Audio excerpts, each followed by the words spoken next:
Bien, buenas noches. Vamos a dar comienzo al acto de presentación del libro Ciudadano y Gasto Público del economista don José Molina Molina.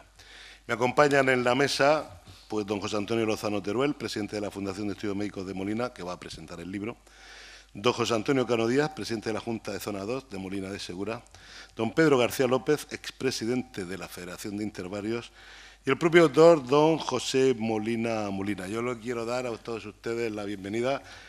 Saludos a todos con cariño y me permitirán que nombre pues tanto a Ginés Conesa como a Mariano Caballero, a Javier Lozano, a Ramón Madrid y a Enrique Pastor, con el que también, bueno, hemos colaborado muchas veces, al presidente del Consejo Económico y Social, Juan Vicente Dávalos, y también pues una persona que es habitual. Yo ruego que me disculpen a los que no nombro, pero no debe ir en detrimento de los que nombro, pero es habitual también Juan Luis Chillón, presidente del Foro Ciudadano, gente que se mueve en estas cosas y también está aquí, yo le agradezco. Le agradezco la presencia de todos ustedes, está prácticamente a la Corporación Municipal, al Grupo Popular Municipal, al Grupo Socialista, al portavoz del Grupo Socialista, al portavoz del Grupo Popular, también al de Grupo de UPyD y que me disculpe, bueno, también al portavoz de Izquierda Unida. Que quiero nombrarlos especialmente a los compañeros de la corporación, porque si luego hablo tiene su sentido que también los políticos estemos en esto, gente que estamos comprometida con nuevas formas de entender la política, que parece que estuviera hasta ahora solo destinada y por qué no decir secuestrada por los representantes de los partidos políticos. No es así y la prueba es que aquí estamos, así que vamos a dar comienzo ya. Saludo pues a muchos representantes vecinales, también a la secretaria de la FEN y en todo caso, bueno, también hay alguien, esto es que lo hago bastante peor que tú lo haces mucho mejor, alguien que nos ha echado muchas manos en actos públicos, que es Pedro Antonio Hurtado, y así pudiera ser. Da gusto porque prácticamente os conozco a todos, y eso, bueno, quiere decir algo. En todo caso, tiene la palabra el profesor don José Antonio Lozano Teruel.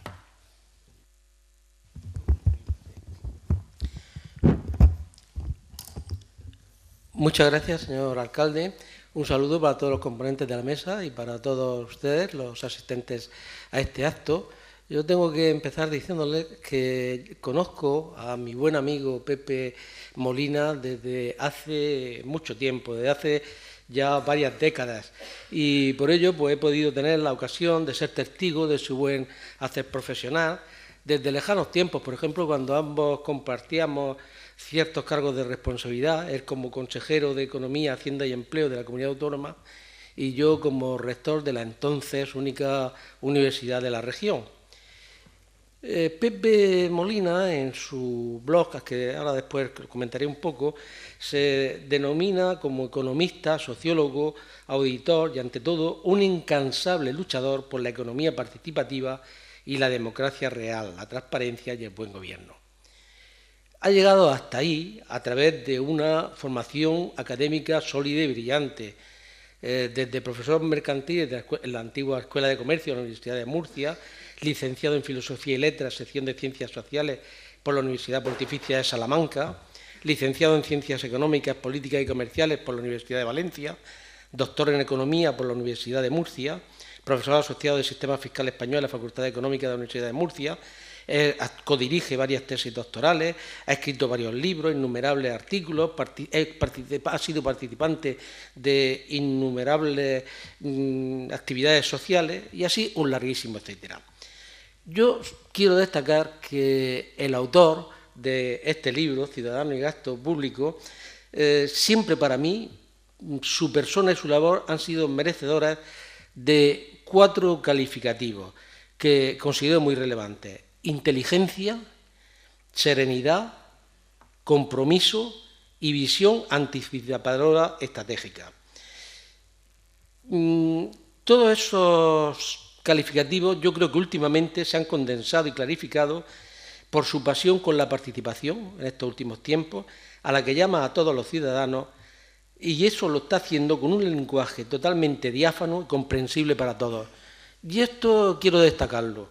Y a este respecto quiero recordar que los cirujanos de la Edad Media Cuando tenían que realizar una intervención quirúrgica, no solían hacerla directamente para evitar mancharse las manos de sangre. Y entonces, ¿qué es lo que hacían? Para solucionar el problema, buscaban a un barbero. El barbero iba introduciendo la navaja por donde indicaba el cirujano. Las indicaciones las iba realizando el cirujano leyendo un libro. El problema radicaba en que usualmente el cirujano leía las instrucciones del libro en latín y el barbero normalmente no sabía latín. Entonces, a pesar de ello, la experiencia acumulada del barbero hacía que a veces, no todas ni mucho menos, pero a veces incluso se curasen los enfermos. Pues, en mi opinión, en muchas situaciones, mucho más en las relacionadas con la economía, se suele dar actualmente una situación parecida a la del cirujano y el barbero de la Edad Media, con la existencia de normas e instrucciones no entendibles, con múltiples fallos de comunicación entre los diversos niveles de ejecución de las tareas. A pesar de ello, el resultado final no siempre es la catástrofe total.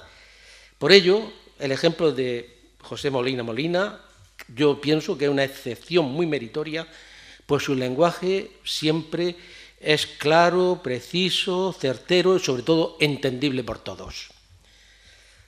Para quien aún no lo conozca, ya se lo he anticipado antes, le recomiendo la consulta habitual de su excelente blog, que se llama Economía a pie de calle. Lo pueden buscar simplemente poniendo Economía a pie de calle y si no, pues teclean en su buscador las 3 W, economiapiedecalle.com, y que está muy acertadamente subtitulado Blog de Economía Participativa. En ese blog, él va volcando sus lúcidas reflexiones que se agrupan en 3 grandes categorías. La primera, el buen gobierno. La segunda, presupuesto participativo y democracia real. Y la tercera, transparencia, presupuesto y gasto público. He destacado la claridad de su lenguaje. Para demostrarlo, simplemente le voy a leer un pequeño párrafo de, por ejemplo, uno de los blogs de las intervenciones, perdón, de las intervenciones que están en cada una de las categorías. En la primera categoría, en el blog titulado Una administración sin ataduras partidistas, nos dice: en nuestro país, a diferencia de otros de nuestro entorno, la carrera funcionaria y la política están íntimamente ligadas. Thomson, un clásico de la teoría de la organización, denominó esa forma de gobernar como monocracia, un sistema que genera toda clase de problemas porque concentra el poder en una única fuente de legitimidad. Las instituciones del Reino Unido abordaron este problema hace 2 siglos y establecieron una regla de oro que llamaron el Public Service Bargain, según el cual los funcionarios británicos no acuden a la carrera política y los políticos renuncian a nombrar, despedir o recolocar a funcionarios. En la segunda categoría, en un blog que titula Valores Educativos, señala: no queremos ideologías de poder transitando por los circuitos de la enseñanza, ni guías de conocimiento condicionadas con adoctrinamiento, porque acumularemos más fracasos. Queremos que la educación sea libre y desde esa libertad proyectemos la vida y la convivencia, porque pienso que siguiendo esa trayectoria recogeremos más éxitos. Y sigo con el lenguaje claro. En la tercera categoría, la última, en el blog Gestionar una región, reflexiona, por ejemplo, así: observamos con preocupación, se refiere, como es lógico, a la región de Murcia, observamos con preocupación que las respuestas oficiales no son suficientes, ni están coordinadas con las demandas sociales del momento. No se constata que construyamos una región con futuro, más bien cada cual está construyendo su pequeño reino. Regresamos al pasado, cuando cada cabila mandaba en los suyos. Necesitamos una política activa y de buenas prácticas con las que sin partidismo se busque la excelencia de una nueva estrategia de forma que cada uno aporte lo mejor de su casa. Sin embargo, estamos tropezando con la miopía de las haciendas estatal, regional y local. Cada una por su lado desarrolla un sistema reduccionista, han congelado tanto el gasto que se ha petrificado la visión del futuro, anulando la ilusión por trabajar por una nueva región que recupere su impulso. Y no me resisto a citar un último blog que muchos de ustedes habrán tenido el placer de leerlo como yo mismo, el que corresponde al artículo publicado ayer en La Verdad, titulado ¿Qué tiene que pasar?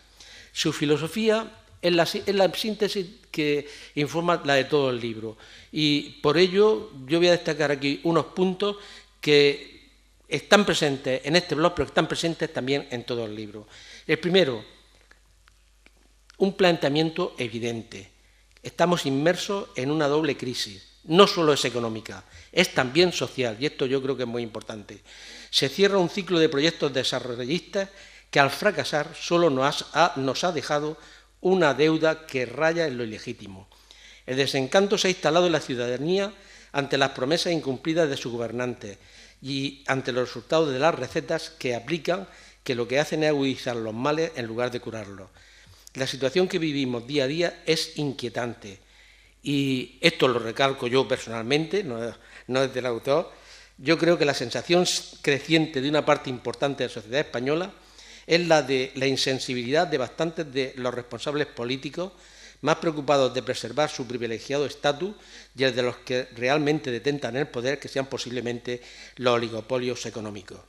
Hace un par de años, en un artículo mío de divulgación científica que titulé La red capitalista que gobierna el mundo, señalé que sesudas investigaciones científicas estaban respaldando la verdad que se escondía tras afirmaciones populares como la que los mercados hacen caer o poner gobiernos, o que unos pocos banqueros dominan la economía mundial, o que un reducido y poderoso grupo de conspiradores mueven los hilos económicos del mundo. No eran frases, eran realidad, demostrables científicamente. Recordemos lo que significó en el año 2008 la caída de Lehman Brothers, y eso que la empresa ocupaba el número 34 del ranking de las 147 multinacionales que controlan una buena parte de la tarta mundial de la riqueza. Por cierto, las 25 primeras son en su mayoría entidades financieras. Ante esta situación, la sociedad debe hacer algo, no puede permanecer pasiva. Segundo punto, las consecuencias son muy preocupantes. En España no vemos respuestas adecuadas y se intensifica cada vez más una contestación social que está convirtiendo nuestra convivencia en una caldera donde la presión puede desbordarse y ser peligrosa. Tercer punto es qué hacer. Claro que para empezar, desde luego hay que diagnosticar las causas, pero eso Pepe lo tiene muy claro.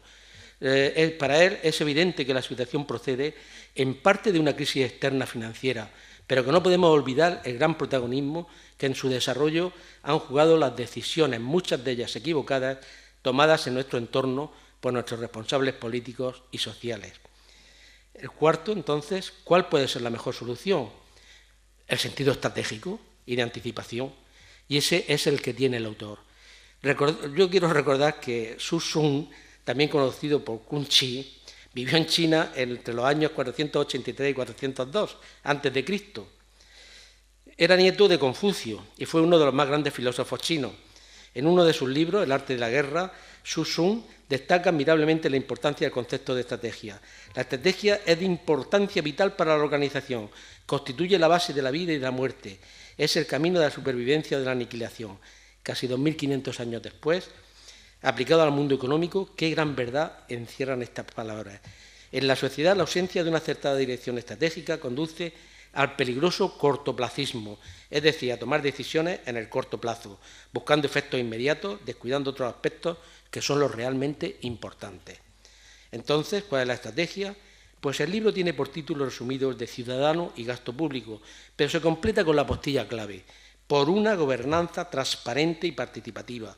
Ahí residen las estrategias, las bases de las adecuadas y relativamente simples soluciones a través de la participación.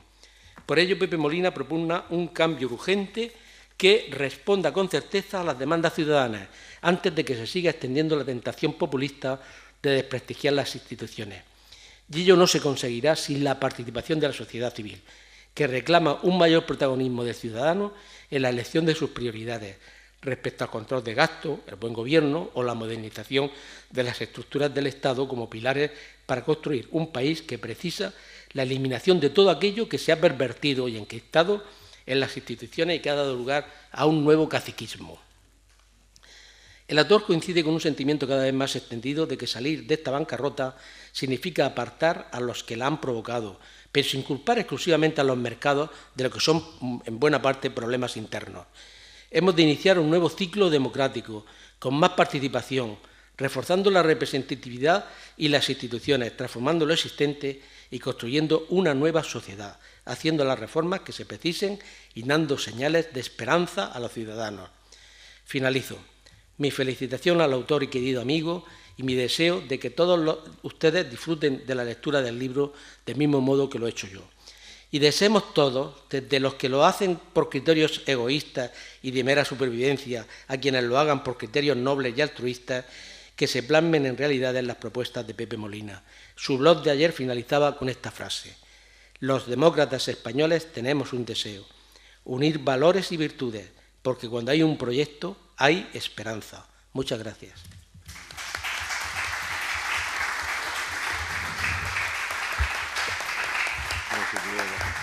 Bien. Muchas gracias, profesor. Tiene la palabra a continuación don José Antonio Cano Díaz. Buenas tardes, bienvenidas y bienvenidos a todos los presentes que nos acompañáis esta tarde en la presentación de este libro Ciudadano y Gasto Público de Pepe Molina. Quiero agradecer la posibilidad que me han dado de intervenir en la presentación de este libro, porque de alguna manera pues la relación que tenemos, que no es muy antigua, que es reciente, hace que tengamos ciertas coincidencias en potenciar lo de la participación ciudadana y en ver cómo se puede hacer efectivo y realidad los presupuestos participativos que Pepe propugna.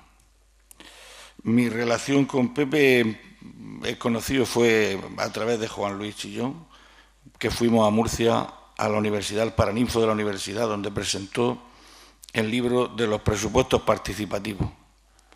Aunque yo había oído ya hablar de eso por aquí, por Molina, porque se habían presentado con anterioridad, yo oí hablar de eso a David Hernández Castro, pero el estar allí en el Paraninfo y luego después de la presentación del libro y escuchar a Pepe Molina, me abrió unas expectativas, yo creo que bastante reales, de que podía ponerse en práctica en Molina a la vista de que se reunían circunstancias favorables, como que había la voluntad política del equipo de gobierno y del alcalde de favorecer los procesos de participación ciudadana en el municipio y la inquietud de propiciarla desde la Federación Interbarrio. Hemos mantenido contactos posteriores en jornadas de formación propiciadas por la Federación Interbarrio y periódicamente también coincidimos en el foro abierto que dirige Juan Luis y de las reuniones que en relación con los presupuestos municipales siempre se le invita como asesor técnico y experto en la materia de los presupuestos. En este sentido, personalmente, puedo decir que coincido contigo, Pepe, en la fe en que la participación ciudadana es parte fundamental en la solución de los problemas que nos aquejan y es esencial en la subsanación del déficit democrático actual. Cito palabras tuyas: la ciudadanía está capacitada para ocuparse de la red pública cuando la Administración, sea del ámbito que fuese, facilita los canales adecuados, la información precisa y el entendimiento. Experiencias en Molina así las hay en ese sentido y puede citarse, como puedo citar como ejemplo, la cogestión de un centro público, el Centro de las Balsas, en nuestra localidad. En esta corta relación de colaboración he podido apreciar la vitalidad de una persona joven de más de 80 años que quiere compartir con los demás su amplia experiencia como político, economista y sociólogo. Una experiencia de vida que le faculta para exponer sus ideas, gusten más o menos, se compartan más o menos, porque responden a su espíritu crítico de la realidad actual. Ideas plasmadas en los manifiestos de economistas frente a la crisis en los que participa y en su blog, presentados con contundencia y al mismo tiempo con sencillez inteligible, de forma sosegada y templada, cargado de argumentos y de un vasto conocimiento del tema que hoy presenta en Ciudadano y Gasto Público, como lo demuestra así, y podréis comprobarlo, las innumerables citas de autores a las que hace referencia para respaldar sus argumentos. Tus consideraciones en Ciudadano y Gasto Público son merecedoras de ser tenidas en cuenta porque junto a la crítica certera haces propuestas alternativas a la deriva del sistema actual neoliberal que, en tus palabras, está agotado producto de las desigualdades y no está situado precisamente en el camino más adecuado para lograr soluciones.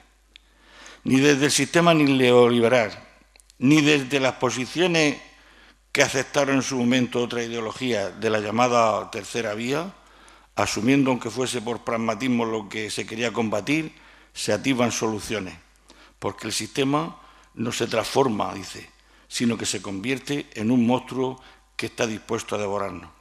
De ahí entiendo tu insistencia impaciente de que es necesario cambiar el sistema y cambiar el modelo social. Ese cambio es cuestión de ideas, de confrontar unas ideas, las ideas que nos han traído a la situación actual, producto de un neoliberalismo exacerbado, con otras ideas que propicien el bien común, la democracia participativa, el control de la gestión política, los servicios públicos, la defensa de los servicios públicos y los derechos básicos de la ciudadanía, que bien dices que hay que defender en plazas, en los barrios y en los ambientes de nuestra vida cotidiana. Y en este sentido, el libro se convierte, desde mi punto de vista, en un material que puede formar parte de la biblioteca de cualquier persona interesada en cómo estimular la participación ciudadana como solución a la crisis y motivo de reflexión para las personas y los políticos escépticos sobre la conveniencia de la participación ciudadana. Asequible para todo tipo de público. Ciudadano y gasto público es también, desde mi punto de vista, un instrumento útil para emprender acciones imprescindibles de formación de la ciudadanía para la participación activa, con un temario amplio y completo, acorde con las problemáticas socioeconómicas actuales y acorde con la vertiente sociopolítica que debe imprimirse, según entiendo, a las asociaciones de vecinos, en concreto, en las que se pueden señalar las siguientes cosas. Por ejemplo, la participación ciudadana elevada a rango de pacto social, el protagonismo de los oligopolios en la crisis, el papel del Estado como equilibrador y promotor de políticas económicas, la deuda, que raya casi lo ilegítimo, y el déficit público, la reforma de la Administración, la reforma de la Constitución, proyectos para salir de la crisis, un abundante material que bien podía utilizarse para llevar a cabo la formación ciudadana respecto a la participación más efectiva y más eficaz. Y sobre todo, así lo entiendo, Ciudadano y Gasto Público es un instrumento inspirador de los fundamentos y procesos de planificación y desarrollo para dinamizar la participación ciudadana a través de los presupuestos participativos. Porque gasto público, participación ciudadana y presupuestos participativos son cuestiones inseparables y cobran especial sentido en el marco de un gobierno abierto en el más estricto sentido de la palabra. Y cito, se precisa democratizar el proceso de los presupuestos públicos y reconocer la capacidad de control que desde hace 3 siglos espera la ciudadanía. Se ha tomado la Bastilla, han caído las monarquías absolutas, han pasado los totalitarismos y es hora de tomar los presupuestos públicos para priorizar el gasto y democratizar con equidad su capítulo de ingresos. Hasta tal punto se considera importante el que puedan ponerse en marcha los presupuestos participativos como una conquista social. Ha llegado esa hora en Molina de Segura. Coincidimos en que si triunfamos en la batalla de cada pueblo por su solidaridad, la sumatoria territorial nos dará como resultado una visión de la fuerza y del poder ciudadano para cambiar los déficits del sistema. En Molina, hoy por hoy, se cumplen las condiciones previstas en el desarrollo de la estructura organizativa del Estatuto de Participación Ciudadana y todos apostamos por poner en marcha los presupuestos participativos, inmersos como estamos en dar forma al proceso de su puesta en marcha que se pretende aprobar en la Junta Local de Participación Ciudadana y en el Pleno Municipal, si se puede, en este mismo mes. En la propuesta de este proceso a emprender se recogen las propuestas de los ciudadanos a documentos entregados con anterioridad y se recogen propuestas adaptadas al contexto local. Las ideas básicas que expone Pepe, que entre todos, ciudadanos, políticos y funcionarios y técnicos del ayuntamiento, podemos hacer realidad en breve espacio de tiempo en nuestra ciudad. Voy a finalizar mi intervención haciendo alusión a este proceso previsto a desarrollar por fases con la priorización lógica de la dinamización de la participación ciudadana para que la ciudadanía participe en su confección en la línea del contenido que se propugna en el libro Ciudadano y Gasto Público. Se propone realizar durante el desarrollo del proceso una campaña de información y de invitación a participar a la ciudadanía en la elaboración de los presupuestos. Otra fase que se propone es la de elaboración de los materiales didácticos a emplear para preparar y formar a la ciudadanía en la aplicación de los presupuestos. Además, como imprescindible, la formación permanente de la ciudadanía de la forma que forma parte, de las ideas y los conceptos sobre el presupuesto y su finalidad, que no se puede obviar con la consiguiente aplicación de los materiales didácticos que se hayan elaborado. La elaboración de un autorreglamento que regule las reuniones y la toma de decisiones con rango legal de ordenanza municipal aprobada por el Pleno. La puesta en marcha del estudio integral de necesidades y del proceso de recogida de datos por zonas, en asambleas de barrio y reuniones de todo tipo con las asociaciones y a nivel general a través de los consejos municipales como mesas temáticas de educación, sanidad, bienestar social. Se recabarán los informes técnicos pertinentes y las memorias económicas de las propuestas de inversión y se llevarán a cabo las reuniones informativas de la Asamblea de la Junta Local de Participación Ciudadana con el área de Hacienda del Ayuntamiento para procurar encajar las propuestas ciudadanas en los presupuestos. Las juntas de zona, las reuniones de coordinación de los presidentes de zona, reuniones de la Junta Local y del Pleno Municipal componen el conjunto de reuniones de trabajo que darán fin a introducir en los presupuestos las propuestas de los ciudadanos. Concluyo citando del libro el siguiente texto. Porque al ser humano no le asustan las dificultades, se pueden superar. Lo que le aterra es comprobar cómo somos despojados, no de lo material, sino de las ideas, y de la defensa del pensamiento libre para avanzar en la emancipación ciudadana. Porque lo esencial es conseguir ciudadanos comprometidos que reclaman pacíficamente sus derechos para ser libres y no abandonan el espacio conquistado. De esta forma, la democracia será recuperada de quienes la tienen secuestrada y podrá aflorar con fuerza la soberanía popular. Gracias, Pepe, por la contribución que este libro tuyo, Ciudadano y Gasto Público, hace a ilustrar el modo de cómo ejercer la participación ciudadana activa y abrir caminos de esperanza y nuevas posibilidades para contribuir a una sociedad más justa y equitativa. A todas las personas que estéis presentes, invitaros a leer el libro y a participar en el proyecto de puesta en marcha de los presupuestos participativos en sus respectivas zonas de participación ciudadana. Muchas gracias.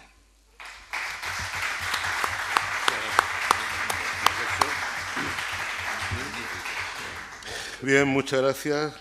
José Antonio, tiene la palabra a don Pedro García López. Buenas noches a todos.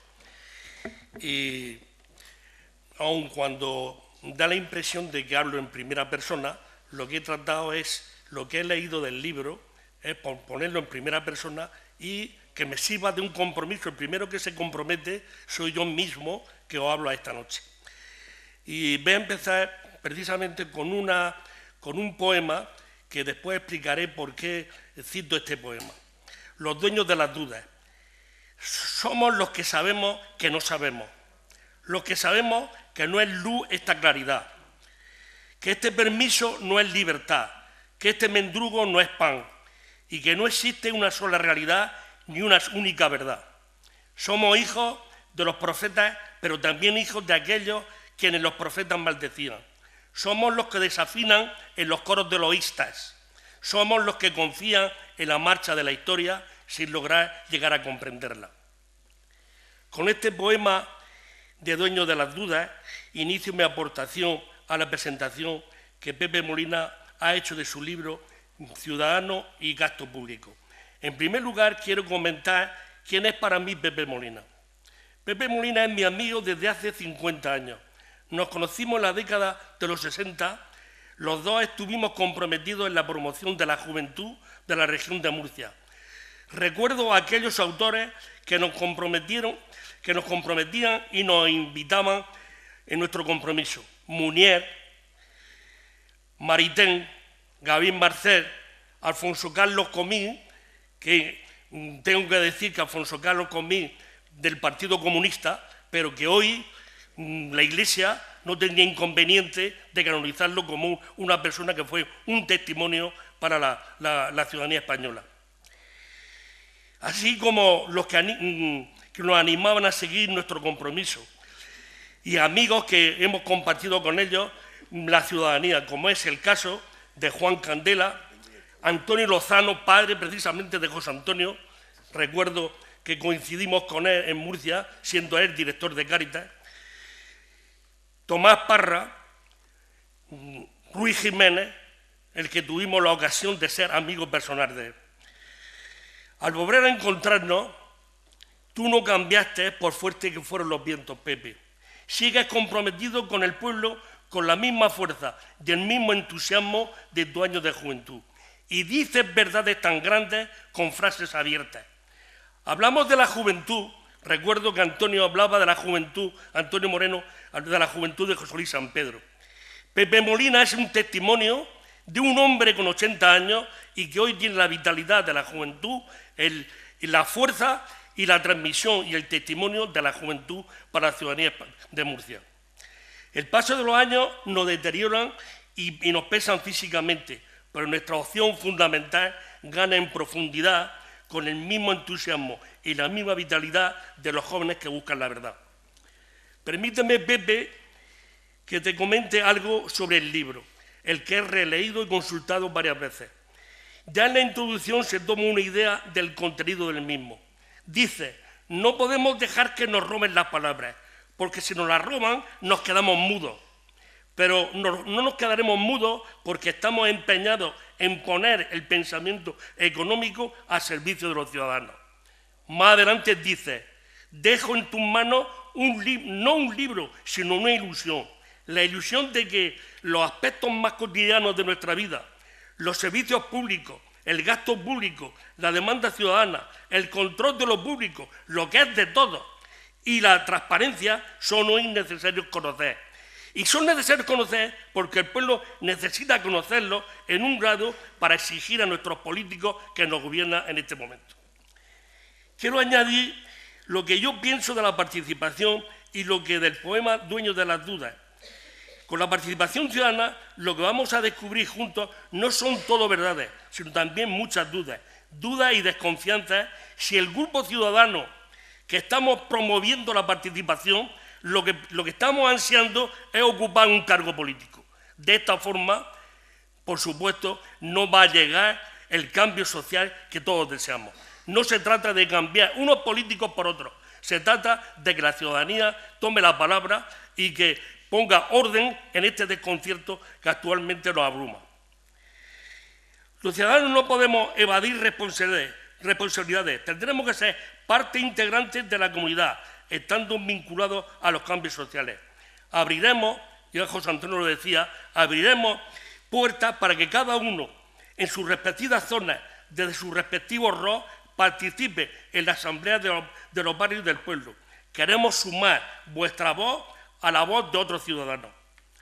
En la crisis económica y financiera en la que nos hemos visto implicados, se han producido un colapso en la tesorería de las administraciones públicas de los ayuntamientos, disminuyendo los ingresos, obligando a recortar, como sea, de la forma que sea, los presupuestos de gasto. Muchos de estos recortes en servicios fundamentales para la ciudadanía nos han hecho tomar conciencia de lo que teníamos organizado y que nos parecía aceptable, cierto y seguro, en realidad no lo era. Había muchas dudas que clarificar. La participación activa y consciente de la ciudadanía en los presupuestos, la coordinación de los recursos, la integración de las instituciones, la programación comunitaria de diagnóstico participativo. Todo esto vuelve a asumir un protagonismo que muchos han querido relegar al ámbito de los sueños. Cualquier dificultad que surja ahora, tenemos la seguridad que muchos dirán, ahí está la participación. Esto es lo que nos ha traído la participación. Cualquier dificultad que vayamos encontrando en nuestro camino. Y esto es lo primero que buscaremos, la excusa para decir, la participación nos ha traído esta situación. A menudo los dirigentes políticos y muchos ciudadanos han juzgado la participación ciudadana como algo ornamental, decorativo y de cara a la galería, cuyo objetivo no era avanzar en la profundización de la democracia participativa, repartir y compartir el poder, implicando de forma activa a la ciudadanía en la gestión de lo público. Muchas veces se persiste entre los sectores de los ciudadanos actitudes de desconfianza y de recelo. Entre los gestores políticos, un miedo profundo a la participación de los ciudadanos, miedo a la crítica, al control y al voto de la ciudadanía. Necesitamos urgentemente modificar nuestros métodos y nuestras organizaciones para que nuestra sociedad no estalle en unas profundas contradicciones y enfrentamientos. La más profunda y la más necesaria modificación tiene que ver directamente con el tema de la participación.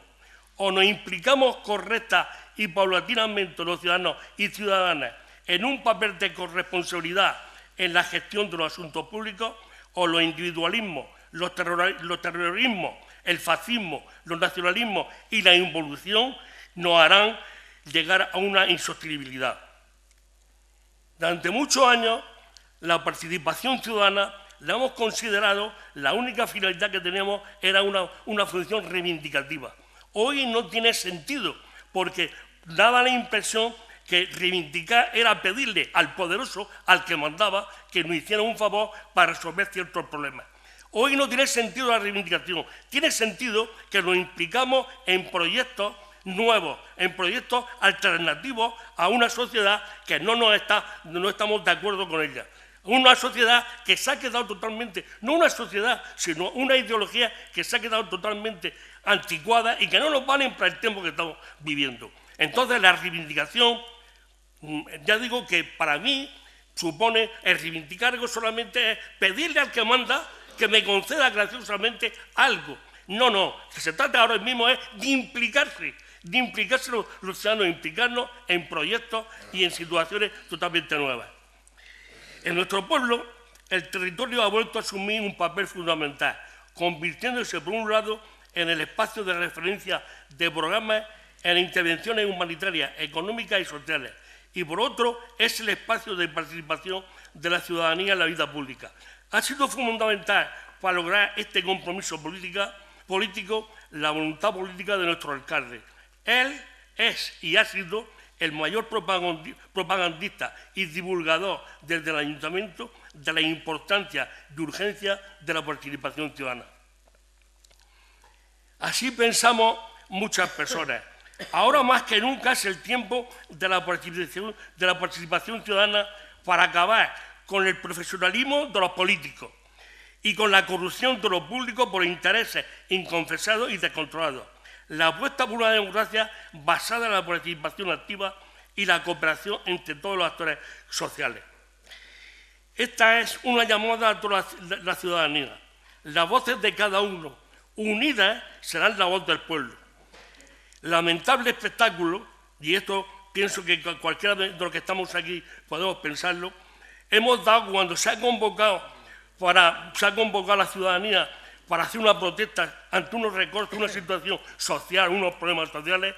Es lamentable el espectáculo que hemos dado cuando en la plaza del ayuntamiento o en la calle del pueblo, en la calle Mayor, habían 15 o 20 personas. Cuando había un paro enorme en Molina, no hace mucho, se convoca para una protesta, para hablar sobre el paro, para que la gente nos implicamos, y lo más lamentable es que los que estábamos aquí precisamente no eran los que estábamos parados, sino éramos 15 o 20 personas que fuimos y nada más. Esto es muy lamentable y es el espectáculo que estamos dando. Si no somos capaces de comprometernos, cada uno de nosotros, en un cambio social, en un cambio de una situación que no nos agrada y que está perjudicando a personas, a los más pobres y a los más débiles, desde luego estamos totalmente equivocados y no nos va a valer para nada ni los presupuestos participativos ni otra historia.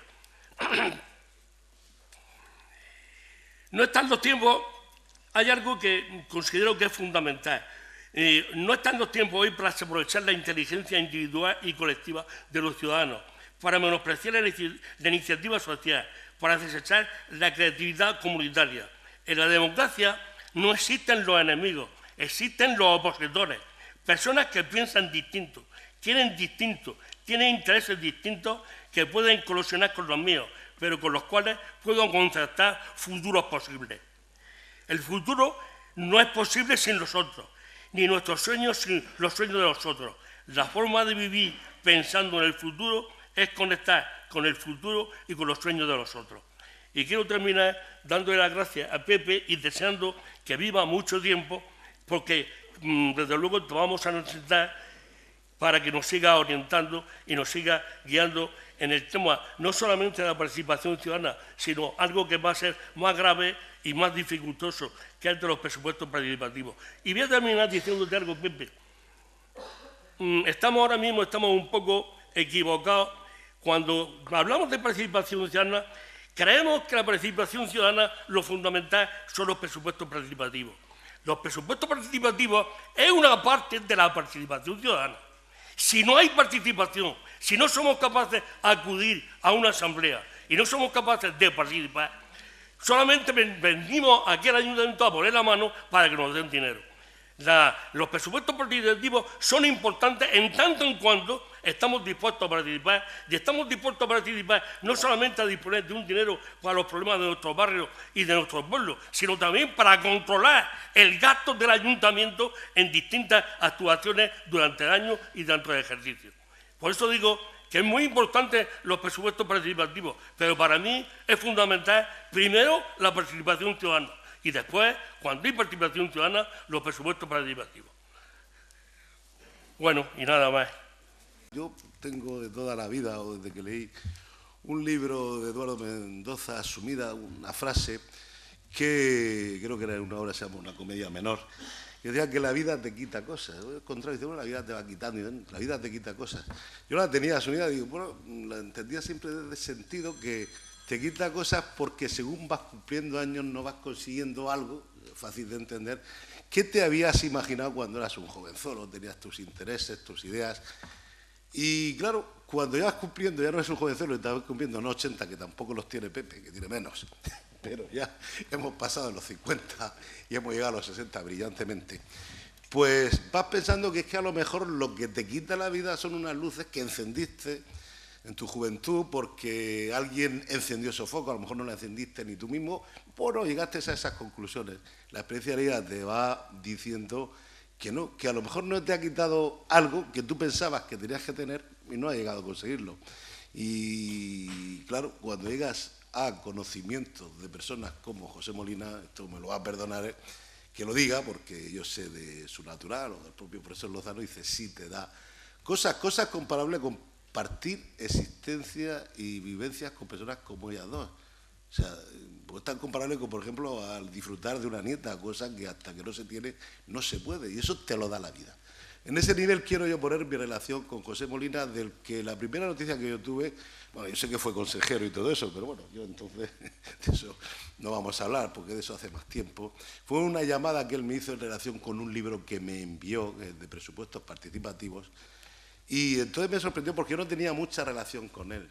Lo debió hacer porque alguna vez me oiría hablar o en algunos movimientos que Molina desde hace ya, pues, yo qué sé, 7 u 8 años, a través de otras personas que han influido no tanto, también muchos que están aquí, como Pedro, como José Antonio y algunos que os sentáis ahí, sabéis a quién me refiero, en esa idea que teníamos de ir hacia, bueno, un proceso participativo, o los presupuestos, y él se debió de enterarse, lo debió saber, y por eso me escribió el libro y a partir de ahí relacioné y disfruté del trato personal de una persona que además ha estado asesorando y participando y abriendo luz en un camino que no es fácil. En un camino en el que yo, francamente, diré por qué me metí. Primero, porque es en Molina. Hay una frase que he oído decir y yo voy repitiéndolo aquí en la Rechacura, dice, si se hace en Molina, se hace bien. Muchos experimentos que se hacen en Molina salen bien. Por eso en la Rechaca, cuando estaban hablando, un estudio de esos que hacen diversidad, dice, por eso lo hacemos en Molina. Y era en Molina porque en Molina hay una dinámica cierta de participación, de movimiento social. Y hace varios años yo he tenido siempre, me permitiréis esta reflexión porque quiero ser breve, bueno, yo he estado mucho tiempo en la oposición, estoy mucho tiempo en política, no es mala la gente que está en política, no es mala, por eso quería nombrar entre los que están. Y bueno, es que no se llega a ¿cómo podemos hacer? Siempre me ha preocupado la transparencia, porque aquí nos estamos jugando el dinero de todo el mundo o gastando el dinero de todo el mundo. Y siempre me ha preocupado, tanto a lo mejor desde el punto de vista de la oposición, porque hace a mi crítica, como hacen los partidos de la oposición, incluso más desde el gobierno, porque sobre todo se podría entender que con las interpretaciones que hubieran de actos que yo hiciera, pues que no fuera lo suficientemente bueno para la sociedad, incluso lo suficientemente, que no fuera legal, que hubieran, pues no sé, cosas que estuvieran fuera de lo que es el ámbito de lo que es correcto y de lo que es legal. Y digo, pues lo mejor es la transparencia, porque si hago algo mal, que se sepa porque me he equivocado, pero no porque se diga algo que estoy haciendo que no lo estoy haciendo así. O sea, siempre me ha preocupado esa comunicación. Uno de los caminos pues era aprovechar en Molina muchas conversaciones. Ahí de esta José Antonio podría hablar, pero no tenemos que aburrirnos. El que tiene que hablar, que te van haciendo, dice, bueno, ¿cómo se hace ¿Qué se hace cuando tienes un problema? Pues cuántas veces nos hemos reunido, hemos ido a hablar, ver con la gente, debatir. No buscar el acuerdo, pues no tenemos que convencer a nadie. Unos están de acuerdo y otros no. Pero sí es poner lo que, bueno, buscar el acuerdo está bien, pero no buscar el convencer ni obligar a que nadie piense como tú. Pero siempre estar en ese tipo de cosas, de actuaciones que te permitan que la gente se entere de verdad lo que pasa y te juzguen por la verdad. Si eres malo, que te condenen, y si eres bueno, que te aplaudan.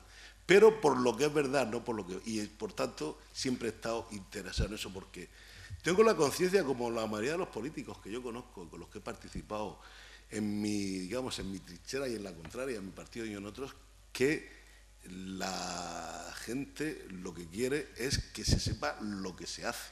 O sea, tenemos esa idea de que no tenemos que ocultar nada. Bien, pues una cosa ha dicho y dice, a lo mejor me oirá gente y dice, pues no es lo que, no es esta la percepción que hay.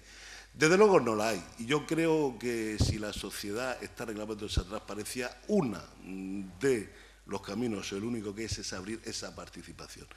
No limitar exclusivamente a los partidos políticos, de forma legítima, lo que es la participación política, sino a otra serie de asociaciones y oportunidades. Yo vi esa oportunidad en Molina y mucha gente luchando con eso, y ahí se abre y se hace este asunto. Hemos hablado, yo iba a hablar de Rubí, pero me preocupaba porque lo veo difícil.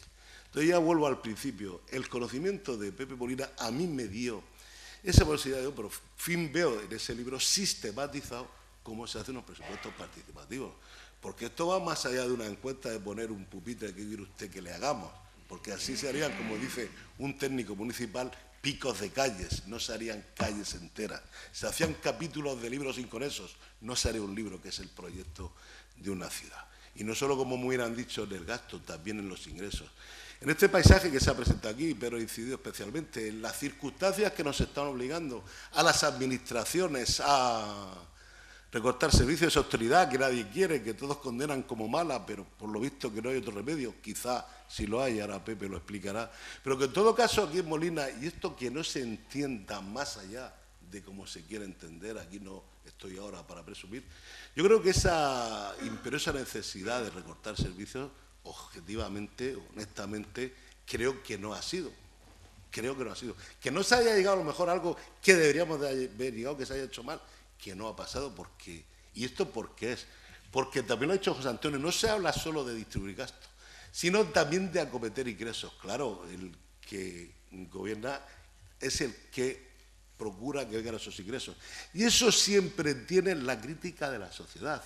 El pedirle impuestos a los ciudadanos tiene la crítica, en general, pero hay que ser valiente y afrontarlo. Por eso es importante, en este proceso participativo, decir dónde vamos. Lo único, lo que tenemos que hacer, y de lo que soy responsable, es de que ese acopio de ingresos, del dinero que se lo pedimos a los ciudadanos, que sea justo.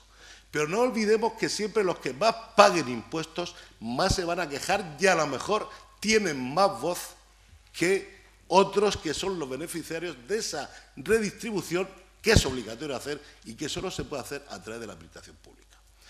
Esto que quería decir es mucho más fácil de lograr en el consenso con los ciudadanos. Y eso no implica que tengamos todo el mismo modo de hacer. No excluye el debate político, no excluye la diferencia. Yo creo que esta noche aquí hay una muestra de pluralidad, ahí donde estamos sentados, de gente que piensa por su cuenta, que tiene espíritu crítico. Eso es lo que yo he aprendido de Pepe Molina. Y sobre todo también una enorme valentía de decir lo que piensa y decirlo bien. Y luego, pues en lo que se esté de acuerdo se está y en lo que no, no es así. Yo quería agradecer, y termino ya, que haya elegido a Molina para presentar el libro. Quiero agradecer la aportación tanto del profesor Lozano Teruel como de representantes de la ciudadanía de Molina, José Antonio Caro y Pedro García, en colaborar a que esto haya podido ser. Y sobre todo también quiero agradecer la oportunidad que he tenido de poder hacer delante de todos ustedes esta reflexión, que va más allá de una ideología política. Es una ideología, es un compromiso social, es un compromiso personal. Sé que tengo mucha responsabilidad, que me han dado mucho poder, entre comillas, porque está el Ministerio de Hacienda, y de eso soy responsable, cómo lo emplee. Y por eso quiero que triunfen estos procedimientos, que no están ni mucho menos, que también hay que decirlo, para hacerle el caldo gordo al caldo gordo al que gobierna. No están los tiempos para que los políticos vayan haciendo asociaciones a asuntos en los que puedas influir. Es justo el proceso contrario, y ese es el éxito de que el movimiento vecinal en Molina sea referencia no solo en la región, sino en muchos sitios de esta ciudad. Y eso es un mérito que no me atribuyo yo, aunque agradezco que me hayan puesto en la misma línea, sino a los representantes vecinales ciudadanos que están en el este. Y termino ya, Pepe, esto sí, porque no puedo por menos que agradecer la referencia a Molina y todas estas formas de pensar hace, tanto a mí personalmente como al Foro Ciudadano, al Foro Abierto Ciudadano y al Movimiento Ciudadano que aquí está representado en la mesa por las personas que he dicho, pero también ahí abajo por mucha gente que está luchando todos los días. Muchísimas gracias, Pepe, cuando quieras.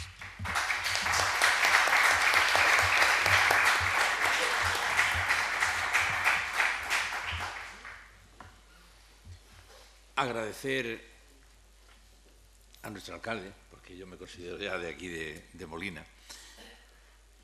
Eduardo, yo realmente he tenido mucha confianza, y por eso realmente vi que era una gran oportunidad.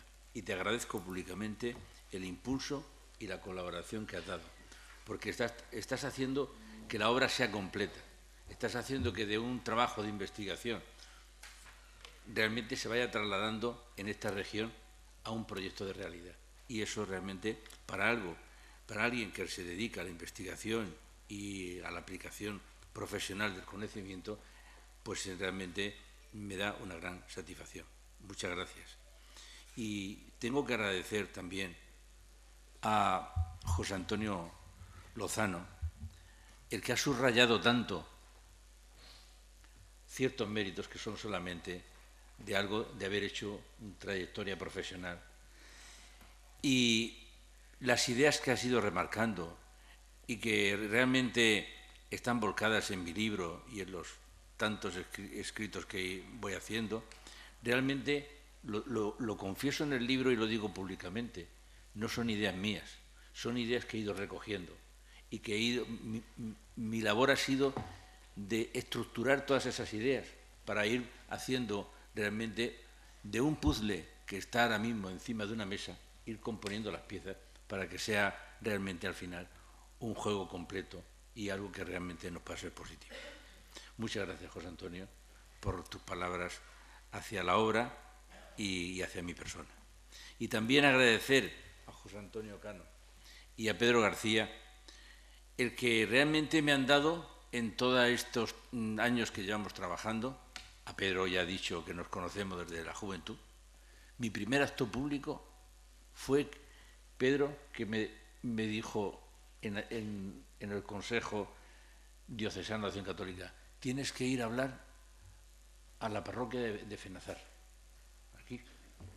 Y yo llegué allá a la parroquia, Pedro, y me habían preparado primero un Vía Crucis, y luego tenía yo que hablar, y realmente no podéis imaginaros esa primera reacción de hablar en público.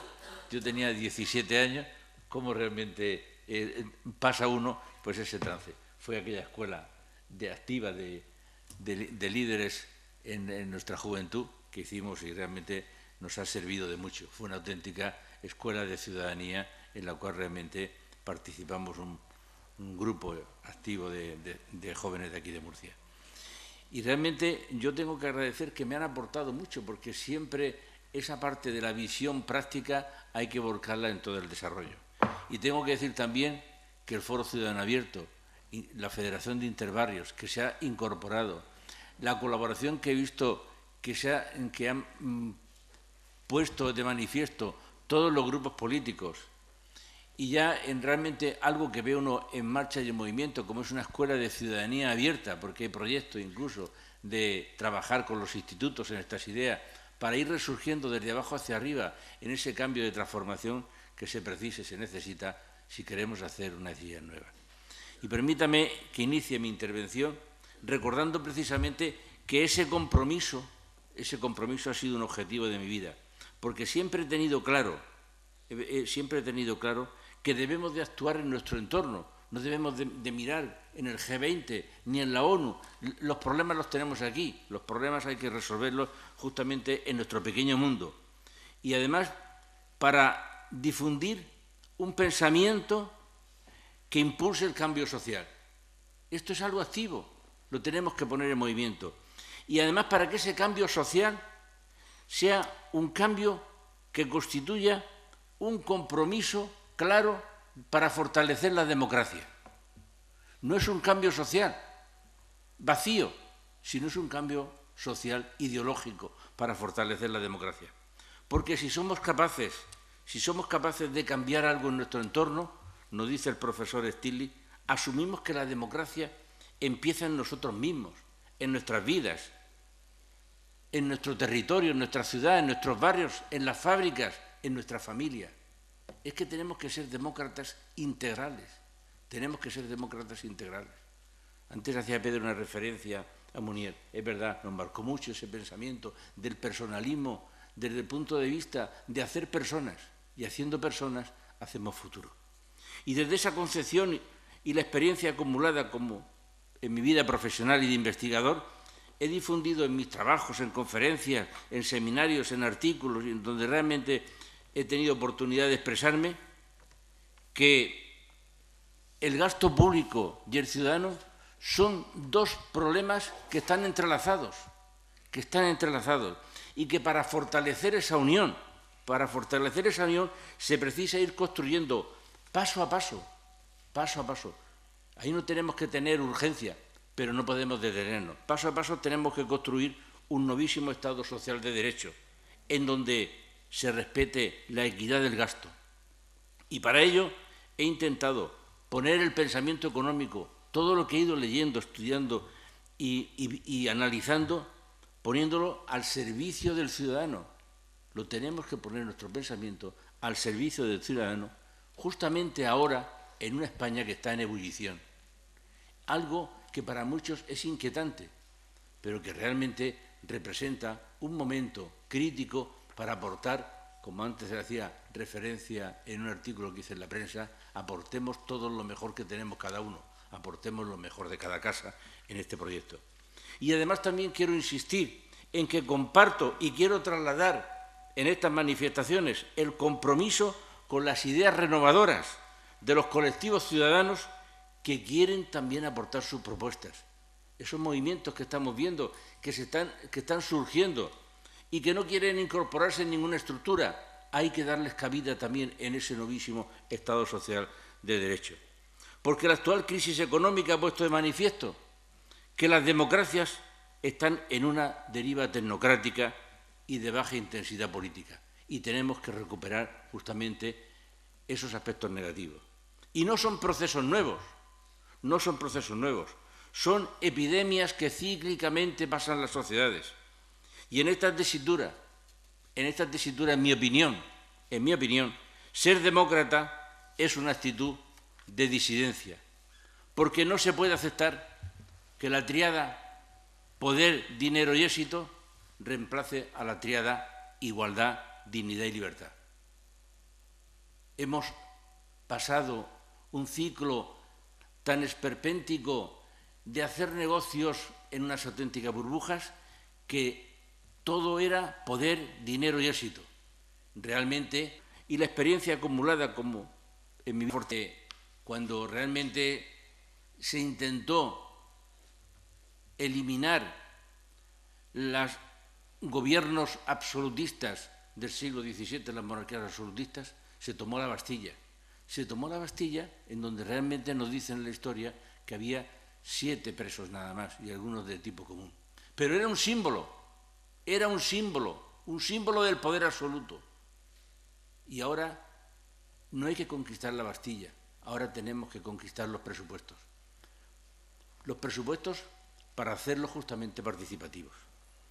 Y porque estamos en la disyuntiva muy importante de considerar que estamos en ese momento del poder y del contrapoder. ¿Cómo articulamos adecuadamente el poder y el contrapoder sin que se rompa nada? Y los desequilibrios económicos y políticos o sociales pueden poner en una situación letal a una democracia que es más formal que otra cosa. Y en esto nos dice el profesor Esquivel, un gran estudioso de Keynes, que solo el compromiso de todos aquellos que no estén al servicio de los poderosos podrá recuperar el bienestar social perdido. El gasto público hay que analizarlo con un espíritu crítico. Pero hoy se insiste mucho más cuando se hace una crítica del gasto público, más en su tamaño que en mejorar su control, su eficiencia y su rendición de cuentas. Realmente es triste que no se nos ocurran ideas nuevas nada más que coger la tijera, en vez de estar mirando hacia el otro lado, que sería controlarlo mejor, ver la eficiencia del gasto y dar una rendición de cuentas del mismo. Y además hay algo sistemáticamente que ha sido dejar al ciudadano al margen del proceso, como si se tratara de un juego solitario en el que, como dice el profesor Iturriaga, hasta podemos caer en el absurdo de hacer trampas. Y en esta batalla del juego, del gasto, está en juego la subsistencia del estado de bienestar. Y por ello creo que nos debemos preguntar si en este juego del presupuestador solitario no estamos más en una batalla más ideológica que económica, en la que a los ciudadanos se nos ha impuesto el silencio, olvidando que somos los que financiamos el presupuesto. No queremos que nos devore el sistema, y como no queremos que nos devore el sistema, pues tendremos que ver que nos tenemos que plantear cambios estructurales y políticos, sin orillar ninguno, porque son precisamente esos problemas políticos los que condicionan la relación del gasto público con los ciudadanos. Y además tenemos que hacerlo sin miedo, porque el miedo nos implica a dudar, y hoy ya dudamos de demasiadas cosas. Dudamos del sistema político, dudamos de la economía, del sistema económico, dudamos también del sistema electoral, dudamos del voto, dudamos, que es ya muy triste, hasta de nuestras administraciones públicas. Y ya el colmo, dudamos hasta de los políticos que hemos elegido democráticamente, porque no sabemos si luego van a ser capaces de cumplir todo lo que prometieron en sus campañas electorales. Y eso que provoca una desafectación importante y provoca también una reacción. Y esa reacción a veces llega a ser violenta. Y es violenta porque estamos viviendo unos bandazos de lo que el profesor Nieto califica como desgobierno de lo público. Y yo creo, sinceramente, que la forma de actuar ante tanto despropósito es participar. Otros pueden pensar otra cosa. Y ese es un objetivo principal que he abordado en este trabajo, asumiendo que la complejidad del gasto público en una sociedad moderna, supone un reto que solo se podrá superar completándolo con las ideas que todos aportemos en este proceso. Analizar el gasto público requiere examinar dos cosas: cómo se gestiona y cómo se distribuye. Gestionar y distribuir es un elemento importantísimo para que nos enfrentemos a un análisis ordenado del gasto público. Porque sabemos que responder a las demandas sociales desde esta doble crisis que ahora tenemos, política y económica, ha situado al Estado en una posición de incapacidad, porque no está dando respuestas de conexión con la ciudadanía. Está dando unos elementos de choque y una medicina demasiado amarga. Porque el presupuesto ya no es el documento que desarrolla una función equilibradora y modernizadora del Estado, como nos decía siempre el profesor Fuentes Quintana, sino un área donde se estrellan las preferencias de los ciudadanos, las cuales se topan, en primer lugar, con la desacertada gestión de los presupuestos regionales, en cuya elaboración todos han buscado más réditos electorales, más que una cooperación que fortaleciera el nuevo Estado autonómico. Hicimos una Constitución del 78. Se crearon las comunidades autónomas ex novo. Y realmente en la responsabilidad que dejaron en la clase política y en los gestores públicos era la creación del nuevo Estado autonómico. Pues realmente, analizándolo con 30 años, vemos que han pesado más en los políticos, buscar su proyecto, su idea y cosas que realmente no son muy claras, en vez de precisamente de ser coherentes y de habernos apoyado para desarrollar ese Estado autonómico que había que fortalecer. Y las desigualdades regionales son una evidencia, pero muchas veces hemos impulsado los sentimientos más encontrados utilizando métodos de análisis como el de las balanzas fiscales que se alejan de los conceptos de solidaridad. Y se ha llegado a defender hasta el asimetrismo de privilegios, amparado en derechos históricos, protagonismos nacionalistas que muchas veces están rayando con la propia Constitución. Y una mirada a la situación regional española revela que superamos en descentralización a dos estados muy tradicionales en su organización federal, como es Estados Unidos y Alemania. Y solamente nos superan Australia y Canadá. Y claro, tenemos que pensar que se ha descentralizado ya el 50% del empleo público. El 22% lo tiene el Estado y el 21% la administración local. Y la participación en los ingresos del Estado ha constituido un drama institucional que no se ha resuelto bien ni en nuestro país ni en la Unión Europea. No dimos los pasos para una construcción federalista del Estado y, por otro lado, la Europa de las naciones inició el camino de las reformas precipitando un sistema financiero con la creación del euro sin haber asegurado antes un gobierno fuerte europeo, un banco que hubiera dirigido toda la política monetaria y una política fiscal única para toda la Unión. Y los fondos estructurales europeos no son ajenos a estas disfunciones, ya que se ha financiado un montón de proyectos sin haber discutido antes qué se quiere nivelar en las comunidades autónomas, en las regiones. Y se ha caminado con muy poca coordinación. Lo primero que siempre defendí en la primera etapa del desarrollo regional era que nos hubiéramos puesto todos de acuerdo cuál era el primer escalón de nivelación, para que todas las regiones realmente no se quedaran sin lo básico.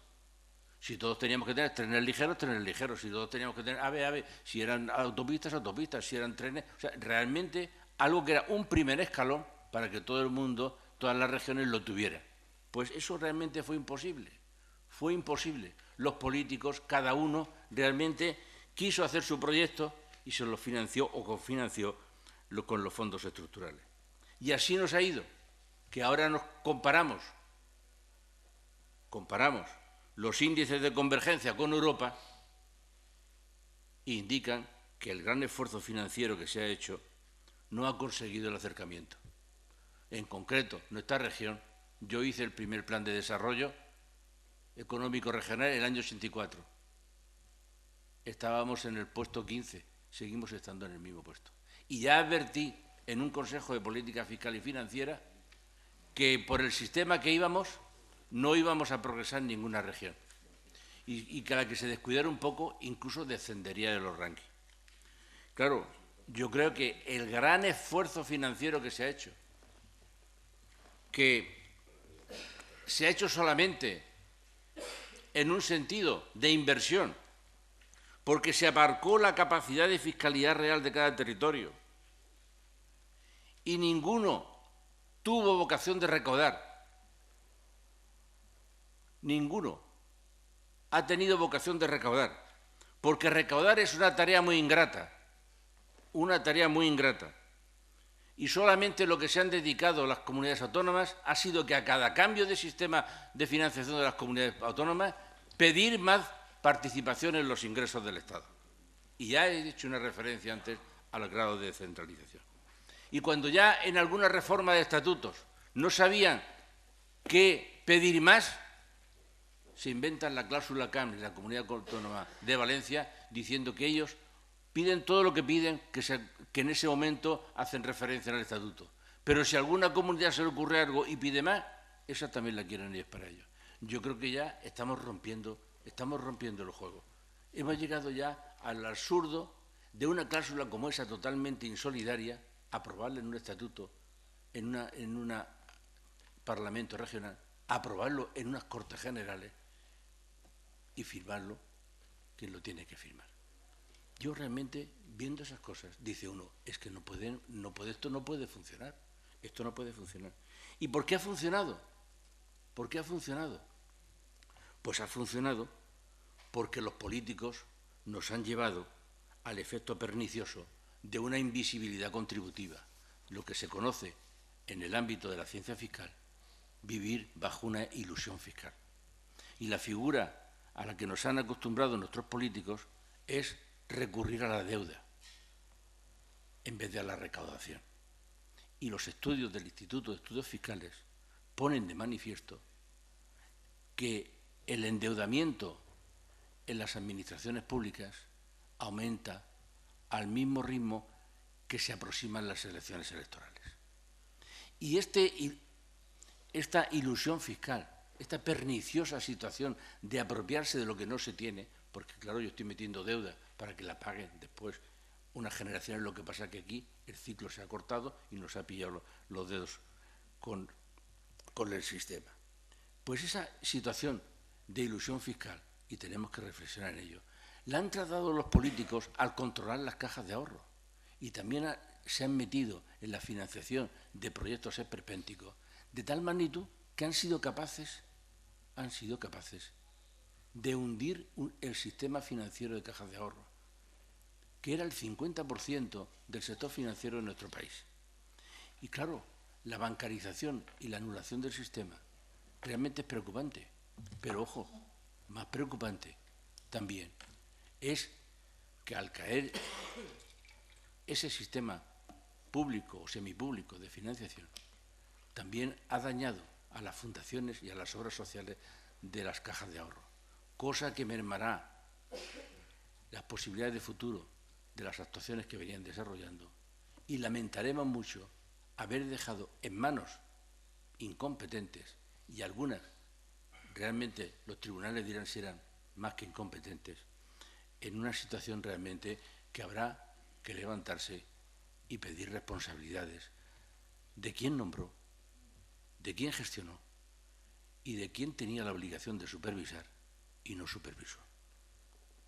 Y los ciudadanos debemos de compartir la corresponsabilidad fiscal. Por eso no podemos dejar ya nada en nadie. No nos pueden engañar más veces. Nos han dejado sin ahorros.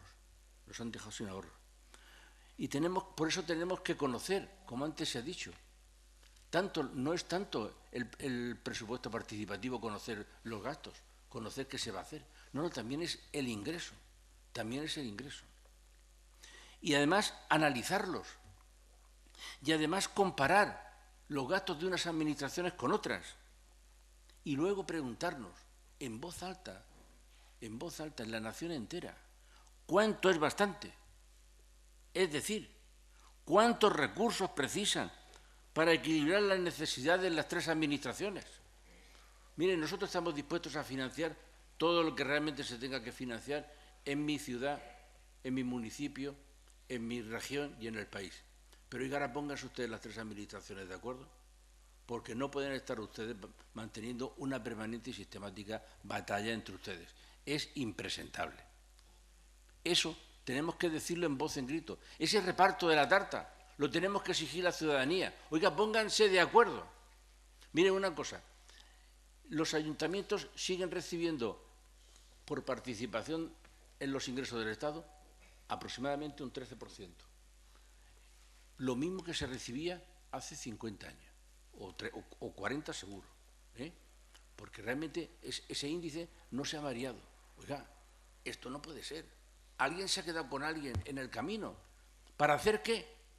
Pues eso es lo que hay que explicar. ¿Para qué? Y yo creo que esas preguntas nos las tenemos que hacer no porque tengamos curiosidad, ni como algunas veces me dicen, es que los ciudadanos ¿para qué quieren saber esto? Nosotros hemos ganado las elecciones y somos los responsables para administrar. Mire usted, queremos saberlo porque queremos tomar un compromiso para reformar. Y para reformar tenemos que reformar sin miedo y con seguridad. Tenemos que saber que reformar es para gastar lo que los ciudadanos sientan como necesario. Y entonces, cuando tengamos ya eso bien atado, bien estudiado, analizado, debemos entonces de abrir para construir ese Estado federal en el que por una vez andaluces, vascos, catalanes, aragoneses, murcianos, gallegos y castellanos y de todas las tierras de España den forma democrática a lo que nos es ineludible, sin mirar tanto a los libros de historia, ni a los grupos de presión, ni a los que se presentan como padres de la patria, sino a lo que surja de las entrañas del pueblo, con el clamor popular que se precisa para gobernar con un sistema más eficiente, más democrático, más participativo y con una responsabilidad histórica del trabajo colectivamente bien hecho. Y la participación ciudadana ha sabido ser compatible y dar una respuesta de coordinación con la democracia representativa. No son incompatibles la democracia participativa y la democracia representativa, porque además en todas las experiencias que se han ido desarrollando se han ido teniendo muy en cuenta que muchos de los fracasos ya históricos de la participación ciudadana han sido por los errores que se cometieron en la dificultad de organizarse en ciertas asambleas multitudinarias que se han desarrollado en otros tiempos que eran ingobernables. Por eso la participación ciudadana ha dado un paso al frente muy importante y es autoorganizarse. Eso que José Antonio decía, el autorreglamento. Pero dejando bien claro que ese segundo plano en el que se queda, porque la democracia representativa es la que realmente va a las elecciones y gana con un programa total de votos, no es un cheque en blanco para el político que gana unas elecciones. No es un cheque en blanco. Y entonces, lo que realmente llega a un entendimiento es que con la voluntad política de los proyectos públicos se llegue a destinar una parte determinada de un porcentaje de inversiones y de gasto para que pueda ser priorizada por los ciudadanos. Y eso es un escalón a ir haciendo cada vez más. Y con miles de experiencias, en los 5 continentes, ahora mismo se está desarrollando en China un proyecto de presupuestos participativos con más de 50.000 municipalidades actuando en esta línea. Y se pregunta uno, y con el régimen comunista, bueno, pues mire, han descubierto que los presupuestos participativos es una forma que sin cambiar la superestructura del Estado se puede funcionar dando una participación. Una cierta válvula de escape, pero que realmente es una muestra más de que los presupuestos participativos son compatibles y es además un desarrollo para ir poniendo en experiencia lo que es la práctica democrática. Y con esas miles de experiencias, lo que se está acumulando es demostrar que la cogestión del gasto público ha incorporado una práctica que parecía imposible, casi utópica. Cuando yo empezaba a hablar de esto, me colocaban en el retablo de los utópicos, un poquito ahí al rinconcito muy abajo del tema, pero en el retablo de los utópicos. Y además ha permitido un eficiente control del gasto y especialmente se ha iniciado la práctica de rendir cuentas y ha demostrado que esa participación ciudadana es el mejor antídoto para luchar contra la manipulación, el engaño y la corrupción. Ojo, no olvidemos que en la encuesta del CIS de ayer, la corrupción es el segundo problema que se considera de importancia en nuestra sociedad española. Primero el paro y segundo la corrupción. Entonces, estamos llegando ya a los límites de la permisibilidad. Y claro, es que tenemos que pensar que al ciudadano le tenemos que ir redotando de un espíritu nuevo, porque tenemos que evitar que la naturaleza pasiva del ciudadano, del votante, vaya tolerando los ilícitos. Y los está tolerando como una práctica pasota de civismo y está convirtiendo a las elecciones como una especie de jubileo laico para solicitar el perdón cada 4 años cuando se convocan y pasan. Ya les perdonamos los pecados, ahora empezar otra vez a funcionar. Y como ejemplo, para que realmente veamos que hay que reformar muchas cosas, pero que las hay que reformarlas en un sentido de lo que es avanzar en la eficacia, pues hay que reformar el Tribunal de Cuentas, porque el Tribunal de Cuentas es la estructura general del control del gasto en nuestro país. Y está controlado porque el nombramiento lo hacen en el Congreso por los grupos políticos, con lo cual está politizado. Hay un profesor, Camaño, que hizo una tesis doctoral sobre el control del gasto público y que decía que el Tribunal de Cuentas, los consejeros del Tribunal de Cuentas son comisarios políticos. Así lo dice él en su tesis doctoral y le dieron cum laude. Comisarios políticos. Y claro, si realmente uno ve que además la lentitud del tribunal y las implicaciones que tiene, y a pesar de todo eso, nos llegan luego informes como el que se publicó el 21 de diciembre en el BOE, ocupando 400 páginas del BOE, del informe del Tribunal de Cuentas del 2010-2011 de la Comunidad Autónoma de Murcia, donde se señalan más de 100 irregularidades de todo tipo, contables, de concursos, de administración, de gestión, de contratación, algunas de ellas con un carácter bastante grave que tendrá que estudiar el fiscal si va adelante con algún proceso.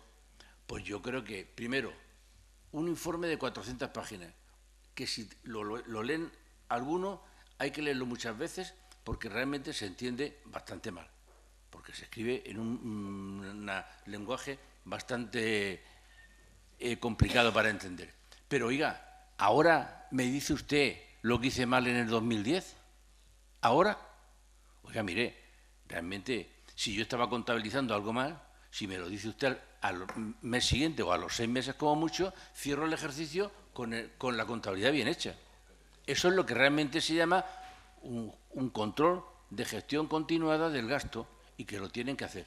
Y además, tenemos que reformar el Tribunal de Cuentas para unificar todo lo que es el control del gasto en nuestro país y las inspecciones. Tenemos la Intervención General del Estado, tenemos la Intervención General de la Seguridad Social, tenemos la Intervención General del Ejército. Hay tantas intervenciones que lo que mejor es tener una gran intervención del gasto público, única e independiente, que no se nombre por procedimiento de las mayorías en el Congreso, que hay otros sistemas en otros países para funcionar y funcionan mucho mejor. Y también con oficinas presupuestarias que sean el enlace del eslabón entre el ciudadano y lo que se está ejecutando. Porque, claro, observamos con perplejidad que hay 8.000 ayuntamientos en España, bueno, más de 8.000, 8.100 y pico, 7.000 entidades públicas, 50 diputaciones, 19 comunidades autónomas, más todos los ministerios y organismos. Y, claro, solamente saltan las alarmas cuando hay una denuncia, hay un escándalo, hay algo que realmente no funciona bien. No podemos estar, tenemos que actuar de inmediato. Y teníamos mucha esperanza en la ley de transparencia, pero la ley de transparencia ha llegado como un globo pinchado. Va a tardar un año ponerse en práctica y es una de las leyes de transparencia más light que se han hecho en los países de la Unión Europea. Bueno, y nosotros tenemos que salir de esta crisis. Y tenemos que salir de esta crisis realmente apoyando una nueva gobernanza. Y para esa nueva gobernanza necesitamos solidaridad, honradez y un pacto social. Y un pacto social porque realmente son 3 pilares para el cambio. No podemos intentar cambiar algo para dar un paso en falso. Y sin olvidar la prudencia. Yo soy un hombre muy prudente. Pero la prudencia creo que en estos momentos la hemos transformado no en una virtud, sino realmente en una persecución y en un castigo. Porque las políticas de austeridad que están demostrando con el tiempo que no salimos de la recesión y saldremos, pero con más desigualdad y perdiendo parte de nuestro estado de bienestar. Y claro, estamos ya de dentro en lo que es justamente la batalla de las ideas, porque al control ciudadano del gasto público lo sitúan siempre en la sala de espera. Y no hay tiempo ya para tanta espera. Nos lo recordaba ya Martin Luther King hace 50 años en ese famoso discurso que nos dijo que había que reivindicar todos los derechos y había que reivindicarlos ahora. Y ese concepto de temporalidad, de ahora, tiene un sentido, porque yo quiero realmente no quedarme en promesas inciertas que me van a deprimir más porque realmente no llegan nunca. Yo quiero el bienestar ahora, quiero el control ahora, quiero la transparencia ahora y quiero participar ahora. No me pueden prometer esto dentro de 20 años porque ya realmente ya no estaré aquí, con 80 que me ponía ya y tal. Esto hay que darle un concepto de temporalidad y esto además se puede hacer, esto se puede hacer. Y ese deseo de vivir mejor, de querer aportar lo mejor de nosotros para hacer las cosas mejor, ¿quién lo está impidiendo? Pues lo están impidiendo aquellos que practican un capitalismo de amigos y que fomenta, según el profesor Kant de la Universidad de Harvard, una excesiva desigualdad que perjudica el funcionamiento eficaz de la economía. Y como ejemplo de perversión nos pone lo que ya se ha popularizado mucho, la puerta giratoria, esas entradas y salidas del sistema a la política y viceversa. Eso tiene que terminar. No podemos permitir, y para eso hay que declararlo incompatible radicalmente, que políticos que cesen entren en los consejos de administración de grandes compañías y que ejecutivos de grandes compañías entren a gobernarnos en la política. Hay que exigir más honestidad, mucha más honestidad.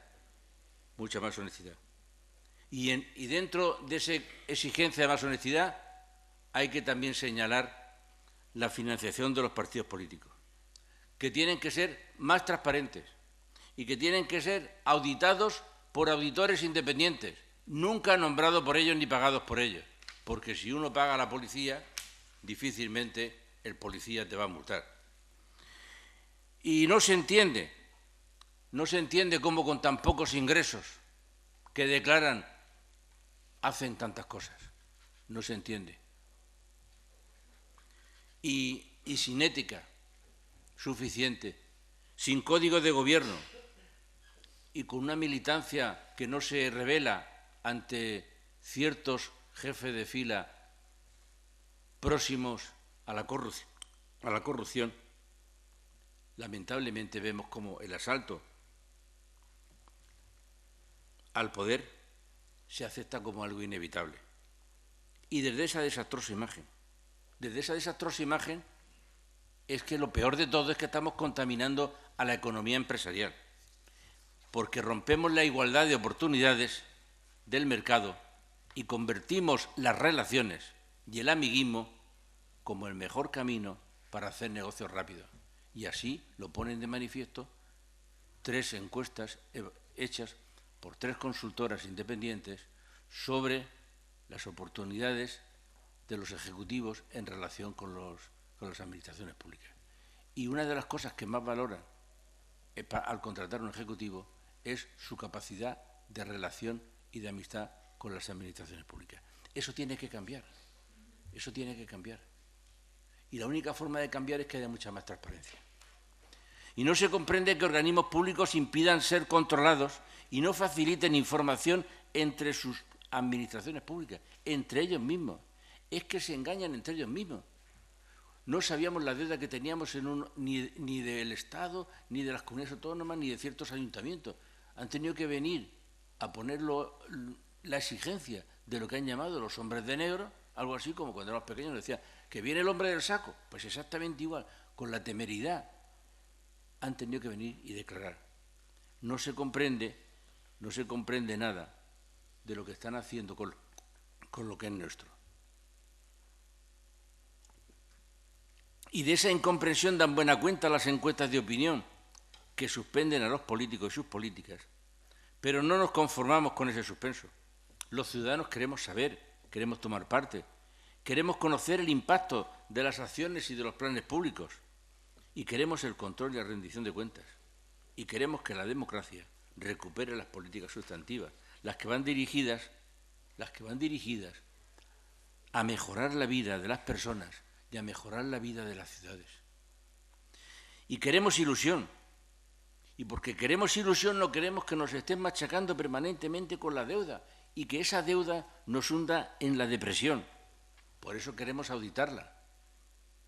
Y por eso queremos que aquella deuda que haya rayado en lo ilegítimo, en aquellas cosas que no se tenían que hacer, pueda entrar en un proceso de repudiarla. Queremos no dudar de nuestros gobiernos. Nosotros queremos tener fe en nuestros gobiernos. Desde la ciudadanía quiere tener fe en los gobiernos, quiere tener fe en el euro, quiere tener fe en el sistema financiero.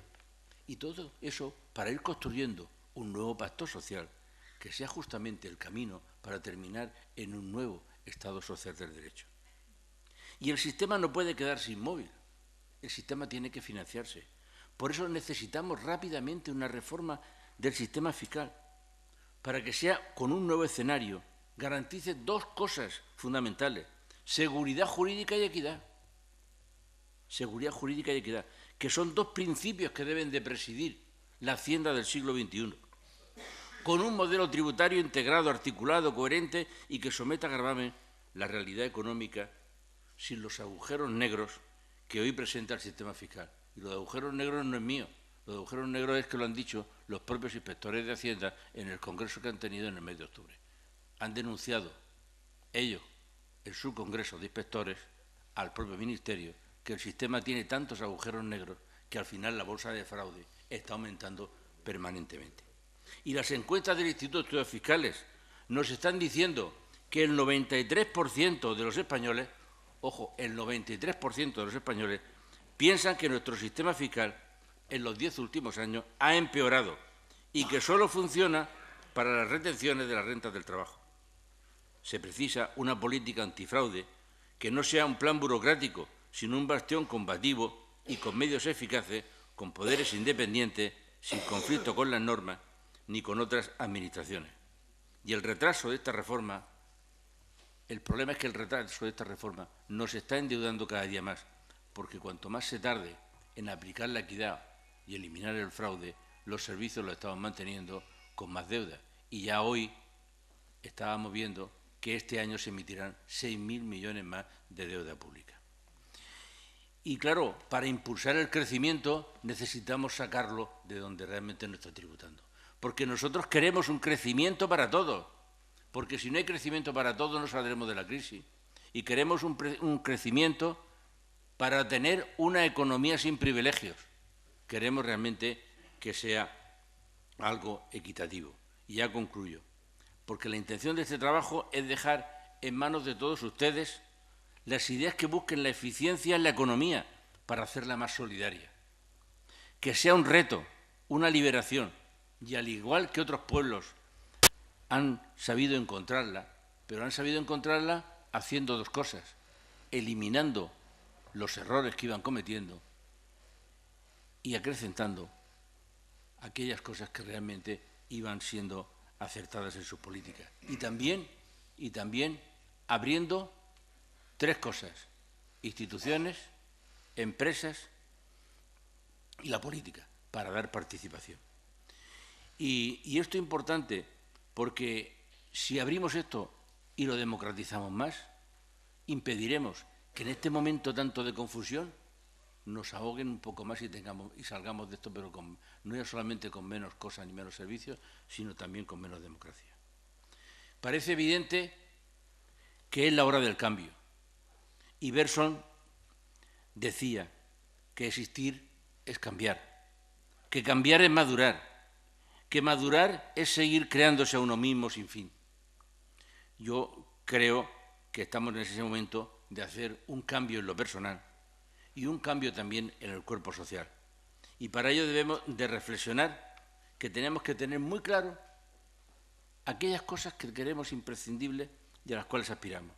Y nosotros queremos una economía transparente, una gestión contable clara, unos balances que respondan a valores reales, no a cuentas ficticias que generen burbujas. Porque salir de la crisis con más democracia y más participación es lo importante. Porque hemos aprendido una cosa: hemos aprendido que por la falta de solidaridad nos dejamos arrastrar hacia el egoísmo y la especulación. Era más fácil. Y nadie pensó que en el desarrollo ficticio se mermaban nuestras libertades. Y así ha sucedido, que sin controles hemos dejado nuestro destino en manos de los mercados que ahora nos están asfixiando. Y por eso queremos que la nueva política no sea cambiar a unos por otros, lo habéis oído aquí esta noche, esa misma referencia, sino que conduzca las energías hacia una democracia más ética, más solidaria, más estructurada en sus territorios y que dé paso a un espacio público más coherente, hacerla más solidaria. Que sea un reto, una liberación, y al igual que otros pueblos han sabido encontrarla, pero han sabido encontrarla haciendo dos cosas. Ustedes aporten, creo que nos irá a todos mucho mejor. Léanlo, por favor, y sepan que por cada 4 libros que se vendan, uno irá destinado a una biblioteca pública, porque con los recortes no podemos impedir que las ideas no se divulguen gratuitamente desde la lectura de las bibliotecas. Y muchas gracias.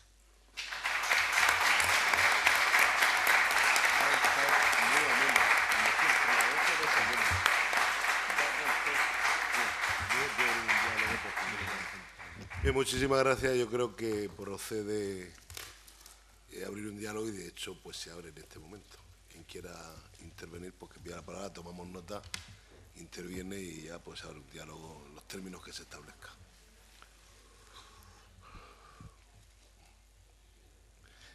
Hacer un diálogo también tiene que ver con la participación. Bien, pues si no hay... Bien, os agradezco de verdad, sobre todo a Pepe Molina, su magnífica exposición y a vosotros vuestra presencia. Hoy, para mí, creo que ha sido un día grande de los que ha tenido este salón de pleno. Muchísimas gracias.